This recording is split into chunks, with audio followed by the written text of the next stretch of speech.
स्वर्ग जाने से त्रियंच गति से नहीं बच सकती। क्यों साहब स्वर्ग चले जाए? अरे भाई स्वर्ग से फिर मर के भये पुण्य उदय से सुरगति पाई, मरण समय माँ ला मुरझाई। ये भी क्या लाइन लिखी है क्या? अब ये पुण्य के उदय से आपको एक बात पता है? चलो एक बात रहस्य की बात बोलता हूँ। ये तुम्हें देवगति समझ में नहीं आती ना, वो माला माला मुरझाने का चक्कर, वो समझ में नहीं आता यार क्या है यार, लिखा है तो मान लेते हो। तो उसका तुम्हें रियल प्रैक्टिकल बताता हूँ कि कैसे होता है। गरीब आदमी मरने से नहीं डरता, देखा तुमने लोग में? गरीब आदमी मरने से नहीं डरता और अमीर आदमी मरने से बहुत डरता है। देखा तुमने? नहीं समझ में आ रहा तुम्हें? तुम सेठ जी से कहो जो वायर पकड़ लो, जोड़ दो तार, सेठ जी जोड़ेंगे? समझ में आया ना? और तुम्हारी फैक्ट्री में काम करने वाला जो लड़का होगा, गरीब होगा, वो जोड़ देगा, तो उसे मौत से डर नहीं लगता? उसे भी लगता है, लेकिन तुम्हारे जितना नहीं लगता। अब प्रश्न ये है कि गरीब आदमी को मौत का इतना डर क्यों नहीं लगता और अमीर आदमी को मौत का डर इतना क्यों लगता है? प्रश्न, दो जवाब, सोचा हो कभी तो? हाँ, गरीब आदमी सोचता है मेरे पास है क्या, मर भी गया तो क्या है, जी के भी कौन सा है। तो देखो उसे मरने से डर नहीं लगता। अभी मुकेश अंबानी जितना मरने से डरता है, नरेंद्र मोदी मरने से जितना डरता है, ये जितने भी वीआईपी सुरक्षा क्यों करते हैं? ये हटाते क्यों नहीं? सब चिल्लाने लगते हैं हमें जेट सुरक्षा दे दो जी, हमें जेट सुरक्षा दे दो। क्यों क्यों क्यों डरते हो? तुम्हें कौन मारने वाला है? नहीं समझ में आया? जब जिन्ना था ना, जिन्ना जब पाकिस्तान बन गया तो जैसे अपने यहाँ का राष्ट्रपिता महात्मा गांधी है ना, वहाँ का राष्ट्रपिता जिन्ना है पाकिस्तान का, वहाँ के नोटों में जिन्ना छपता है। तो जिन्ना जब पाकिस्तान में राष्ट्रपिता हो गया, वो तो मतलब तो रहने लगा उसका बढ़िया बंगले में। तो वहाँ जो उसका ऑफिसर था,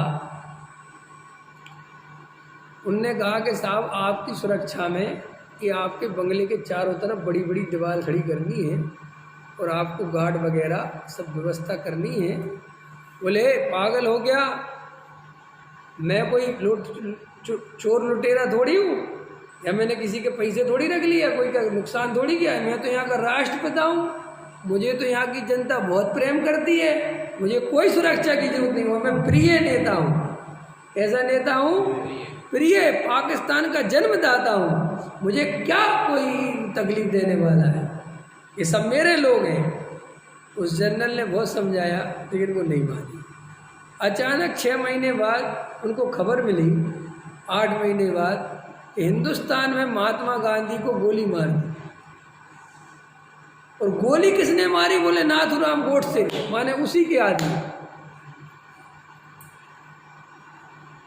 माने हिंदू ने। कोई मुसलमान मारता तो भी ठीक, किसने मारी? हिंदू ने। ओहो, तुरंत बुलाया जनरल को, बोले तुरंत बाउंड्री खड़ी करो और तुरंत जो है सुरक्षा में तैनात करो सब आर्मी। कि आप तो कहे थे कि समझ में आ गया, कोई भरोसा नहीं। तो मौत से बहुत डरता है आदमी। कौन? जिसके पास कुछ खोने के लिए। पकड़ में आ गई तुम्हें बात? समझ में आ गई? अब तुम्हें देवगति की बात आसानी से समझ में आ सकती है कि जब मनुष्य भाव में आदमी में इतना अंतर है मरने और नहीं मरने में, तो देवगति में जब मरने की बात पता चलती है तो वो इतना आर्तनाद ध्यान करता है, इतना तड़पता है मछली की तरह वो देव। हाँ, 6 महीने, क्योंकि 6 महीने पहले पता चल जाता कि आई एम गोइंग टू स्वर्ग। और फिर वो इतना आर्तनाद ध्यान करता है, मर के भय पेड़ पतियां, न मानी जिनने मानी कीमतियां। देखो कहाँ वो देवगति का देव था, क्या वैभव था, क्या पुण्य की संपदा थी, और 1 मिनट में जैसे ही आयु का खत्म हुआ, देव एक इंद्री हुआ। और 1 इंद्री की पर्याय में भाई साहब, ये स्वर्ग कोई सस्ता सौदा नहीं है। जो स्वर्ग जाना चाहते हैं, जो स्वर्ग के लालची हैं, वे भूल जाते हैं स्वर्ग का सौदा बहुत महंगा है भाई साहब। कि महंगा क्यों है, गजब की बात बताता हूँ। स्वर्ग का सौदा इसलिए बहुत महंगा है कि मिथ्या दृष्टि देव जो आत्मानुभव नहीं करते और स्वर्ग के लालच से दया दान पूजा भक्ति व्रत उपवास करते हैं और मर के स्वर्ग में चले जाते हैं और आत्मा की कोई सुधि नहीं और वहाँ विषय भोगों में रमते हैं, घबराना नहीं। उसकी सजा इतनी भयानक है बदले में कि तुमसे तुम्हारा पुण्य नहीं छिनता। अगर पुण्य भी छिनता ना और स्वर्ग से आदमी नरक भी चला जाता तो भी मैं कहता स्वर्ग चले जाओ, कोई घाटे का सौदा नहीं।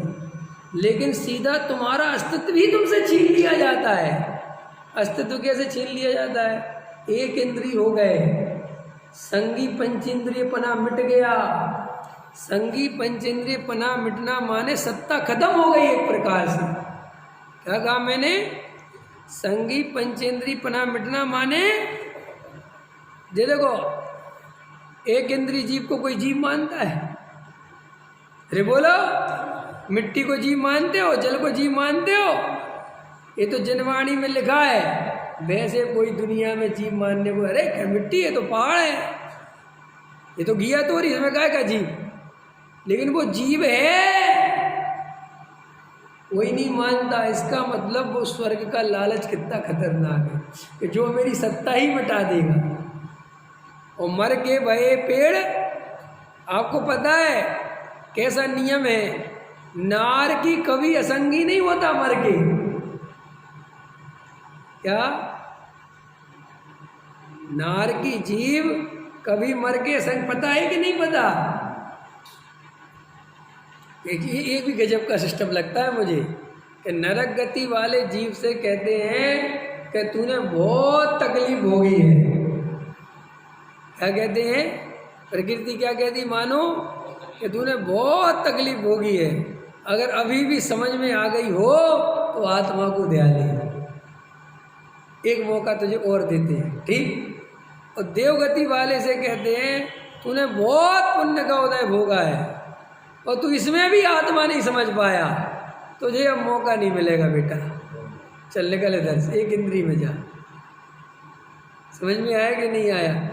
ऐसे ही सुनो, ये जो अभी तुम्हें देव शास्त्र गुरु मिले हैं, जो तत्व की बात मिली है, जो वेद ज्ञान की बात मिली है, और अगर तुम इसे पुण्य के उदय में या भोगों में या संयोगों में ही रमते रहे और इनमें ही रात दिन ध्यान करते रहे 3 चीज़ों का, फिर वो 3 चीज़ें कौन सी है?